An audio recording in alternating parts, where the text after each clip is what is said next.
Good morning students. ये last class में हम लोग जंतुओं का वर्गीकरण टॉपिक था वो पढ़ रहे थे और इसके अंतर्गत हम लोगों ने वर्गीकरण पद्धति या पदानुक्रम या नामकरण पद्धति पढ़ रहे थे। कल इसका हमने लास्ट क्लास में चर्चा की थी।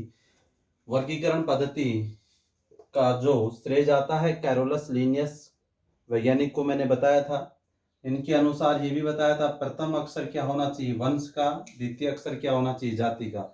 किसी भी जीव का उसको पहचान के लिए अंतर्राष्ट्रीय स्तर पर किस नाम से जाना जाता है? वैज्ञानिक नाम से।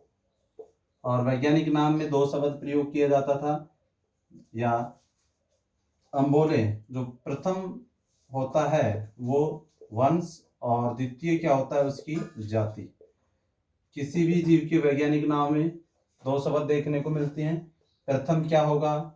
वंश, और द्वितीय क्या होता है उसकी जाति। ठीक है। अब इसी के अकॉर्डिंग यदि हम देखें तो नामकरण के लिए नाम पद्धति के अनुसार प्रथम अक्षर वंश का और द्वितीय अक्षर उसकी क्या होना चाहिए? जाति का होना चाहिए। यदि हम देखें प्रत्येक जीव के जो नाम है वंश के अंदर किसी दो जातियों का नाम समान, दैट मीन्स या दो जातियों में वंश का नाम समान, इस प्रकार की क्रियाएं हमें नहीं देखने को मिलती हैं।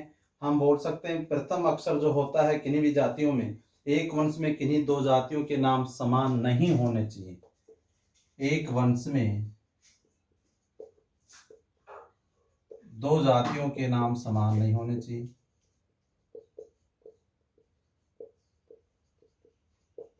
समान नहीं, ठीक है। और किन्हीं दो जातियों में एक वंश का नाम समान नहीं होना चाहिए। जस्ट अपोजिट, एक वंश में दो जातियां समान नहीं होंगी और दो जातियों में एक वंश का नाम समान नहीं होगा। अब प्रथम अक्षर हमेशा किसका लिखा जाना चाहिए? वंश का। जो इसके रूल है वो बता रहा हूं मैं। प्रथम वंश का, द्वितीय जाति का। एक वंश में दो जातियां समान नहीं होती हैं, दो जातियों का वंश समान हम बोल सकते हैं। अब यदि हम देखें भाई एक वंश में दो जातियों के नाम क्या नहीं होने चाहिए? समान नहीं होने चाहिए। दो वंशों के अंतर्गत एक जाति का नाम, एक वंश में दो जातियां और दो वंशों के अंतर्गत किसकी बात करें? जातियों की। यहां पर यह समान नहीं होगा। दो वंशों के अंतर्गत जातियां समान नहीं होंगी, एक वंश में दो जातियों के नाम समान नहीं होंगे, और दो वंशों में यदि अलग अलग जातियों की बात करें तो हमारे पास यदि दो वंशों के अंतर्गत भी एक जाति का नाम समान नहीं होना चाहिए, अंतर्गत भी एक जाति का नाम या एक जातियों का नाम समान नहीं होना चाहिए।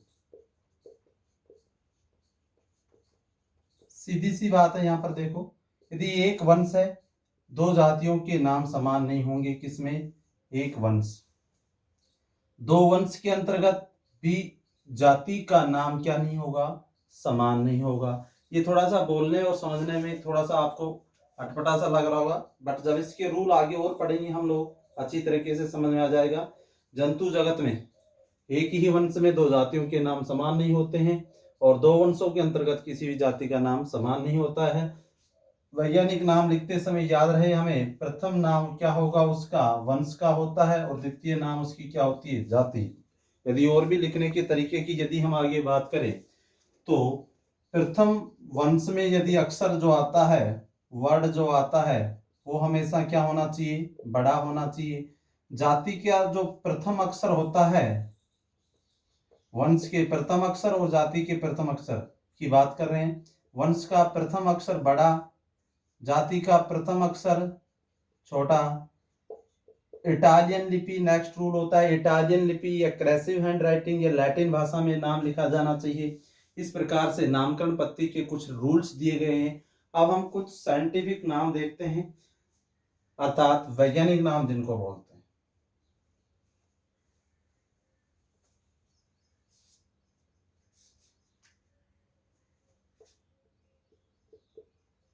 एक तरफ सामान्य नाम और दूसरी तरफ वैज्ञानिक नाम।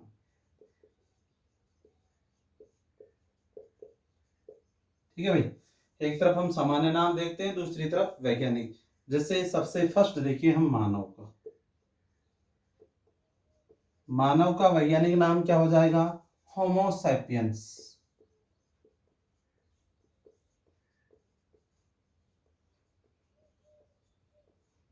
तो होमो क्या हो जाएगा? वंश।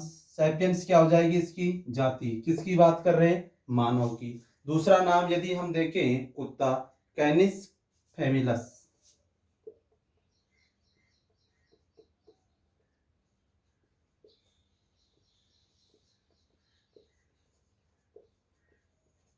अब ये देखो, अब आपके सामने ये वैज्ञानिक नाम मैंने लिखा है।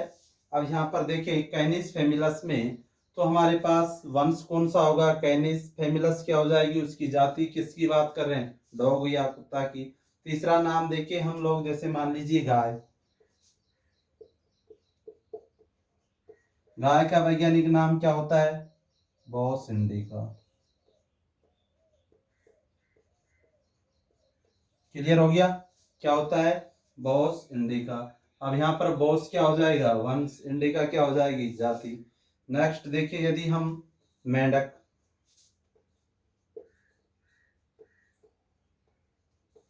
मेंढक का नाम क्या हो जाएगा वैज्ञानिक? राना टिग्रिना। तो राना क्या हो जाएगा यहाँ पर? वंश। टिग्रिना क्या हो जाएगी? जाति। नेक्स्ट देखिए मान लीजिए कोबरा, या सर्प भी बोल सकते हैं लोग। कोबरा का अर्थ सर्प से लिया है। नाजा, नाजा। तो वंश और जाति।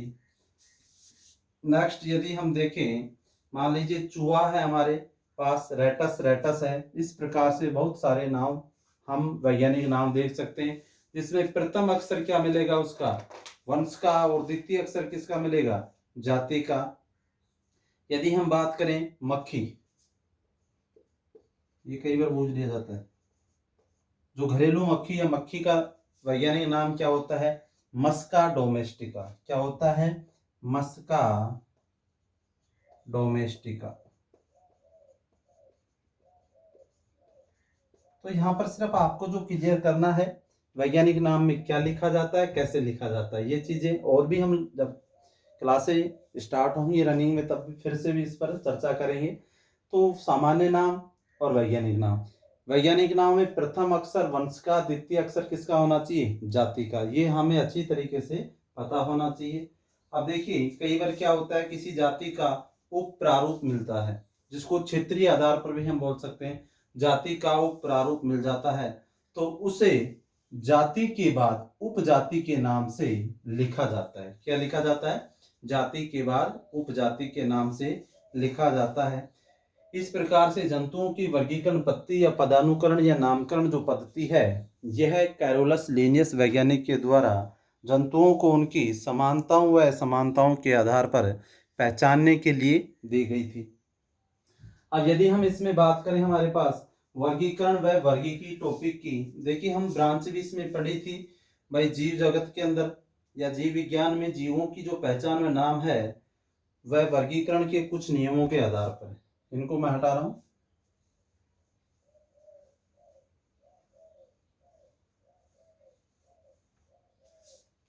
वर्गीकरण व वर्गीकी।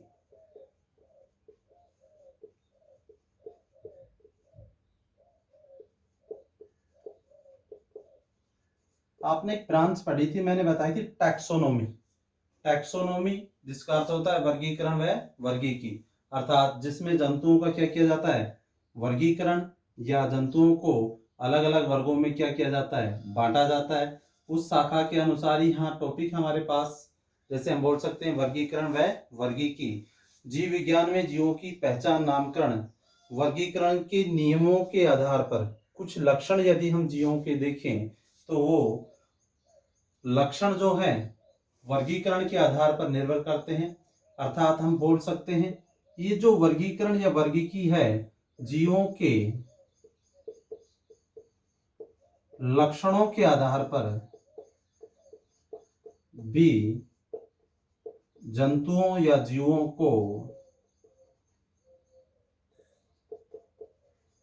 को वर्गीकृत किया गया है। ठीक है, कुछ लक्षण होते हैं जीवों में, तो उनके आधार पर भी जीवों को क्या किया गया है, वर्गीकृत या अलग अलग वर्गों में डिवाइड किया गया है। अब ये आधार वर्गीकरण की स्थिति के कुछ मुख्य नियम हैं। जीवों के प्रमुख लक्षण, जैसे जीवों के प्रमुख लक्षण,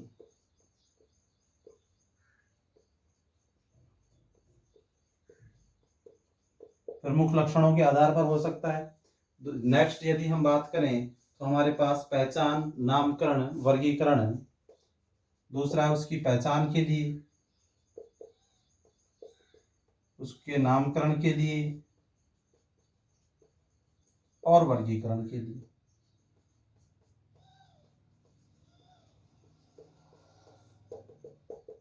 तो इन सबको जीव जगत की वर्गीकृत स्थिति का आधार या नियम माना जाता है। प्रमुख लक्षण जीवों के, उसकी पहचान, उसका नामकरण, उसकी वर्गीकरण, ये सारी वर्गीकरण पद्धति के अनुसार जीवों के नामकरण में कुछ सहायता प्रदान करती हैं। जीवों में जैसे हम देखें, जीवों के प्रमुख लक्षण, जीवों के अंदर कुछ लक्षण समान होते हैं, कुछ लक्षण असमान दिखाई होते हैं। तात्पर्य ये लिया जाता है कुछ जीवों में लक्षण समान होते हैं तो कुछ जीवों में वही लक्षण क्या होते हैं, असमान पाए जाते हैं। तो ये जीवों को क्या होगा, प्रमुख लक्षण पाए जाते हैं। फिर भी इनमें कुछ विशिष्टताएं पाई जाती हैं, अर्थात अलग अलग जीवों में अलग अलग कुछ विशिष्टताएं पाई जाती हैं। ऐसे ही हम देखें, पहचान की यदि बात करें तो पहचान से तात्पर्य लिया जीवों का वह गुण जिसमें अपने विशिष्ट लक्षणों के आधार पर पहचाना जाता है। जीवों का ऐसा गुण जिसको अपने विशिष्ट लक्षणों के आधार पर पहचाना जाता है। नेक्स्ट यदि बात करें हम लोग किसकी, नामकरण की या वर्गीकरण की, तो नामकरण में क्या जाएगा, जीवों को पहचानने के लिए एक मानक पद्धति बनाई जाती है। अर्थात क्या बनाई गई है, मानक पद्धति। जैसे हमने अभी पूर्व में बात की है, तो उसी नाम के आधार पर उस जीव को क्या होता है, जाना जाता है। वर्गीकरण की यदि हम बात करें तो जीवों को पृथक पृथक या अलग अलग, जीवों को पृथक पृथक या अलग अलग वर्गों में उनकी समानताओं व असमानताओं के आधार पर रखा जाता है। इस प्रकार से जीवों का वर्गीकरण का अध्ययन हम कैरोलस लिनियस के द्वारा प्रस्तुत पद्धति, पदानुक्रम या नामकरण पद्धति के अंतर्गत इनका अध्ययन कर सकते हैं।